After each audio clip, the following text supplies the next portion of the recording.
Today's Toy Spot, we are having a look at the DC Collectibles DC Universe animated movie of Son of Batman. Today we're having a look at Robin.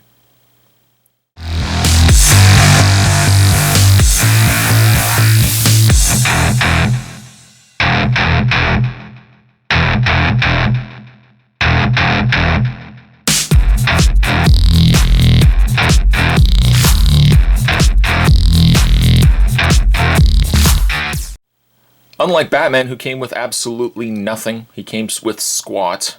Robin at least comes with a katana blade, which is kind of cool. This comes to us from the animated series, or animated movie, Son of Batman.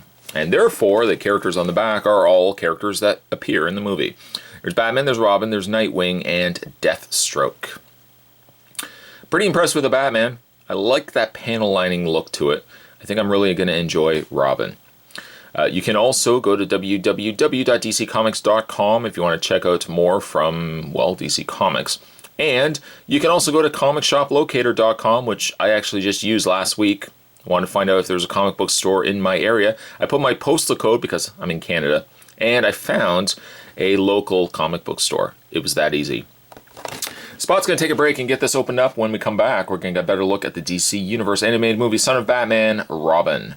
There's more heading your way, guys. Don't go anywhere. Stay tuned. Much like the Cape Crusader himself, Robin comes with absolutely no display stand. What you see is essentially what he has, except for the fact that he does also come with a sword. So at least he comes with that. Only one hand is actually open though, so if you want to put it into his hand, your options are limited. You put it into the one arm there, and you can see he holds the katana fairly easy. There's no issue whatsoever. Although I will say, the thumb seems like it's a fragile plastic. It's not even a rubbery plastic, surprisingly enough. So I would say be a little careful putting the sword in, that you don't accidentally break that thumb off. Coloring and sculpt are awesome on this piece. It uses the panel lining that I love so much about Batman, carries over well to the Robin as well. It has the gray, it has a lot of the colors that Batman has. In fact, let's bring the camera back a little bit. Reach off camera, and there's Batman. Batman we've already had a look at.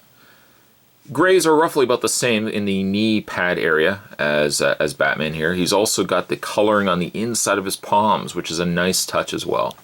Robin, very, very small compared to Batman. It would ask yourself this question maybe when you're buying the figures, that Robin is the exact same height as Batman. I think he's not the same height as Batman, but he's the same price as Batman. Seems like it's a little bit of a short change when it comes to buying these. Maybe you can justify paying $18 to $20 for Batman. I don't know, paying that for Robin when he's only this seems like it's a little bit of short-changed. I think we got ourselves a Damian before, and with DC Direct, and I think he actually came with something else, or it was Robin. It was one of those two. I think it was Robin and Damian came packed together. Robin, on the other hand, this Robin comes only by himself. Sculpt on his face is very nice as well. As a whole, I have nothing bad to say about the sculpt or the paint. Very clean. Panel lining a little bit again on the tunic that he's wearing, and the utility belt, very nice as well. There's the back of his cape. I like this, that it's not just a yellow cape. Now, that has nothing to do with the figure, that has more to do with the character, but I do love that it's black here, and then you've got the yellow, as opposed to it just being all yellow. Kind of makes it look a little less cheesy, I guess, when it comes to Robin.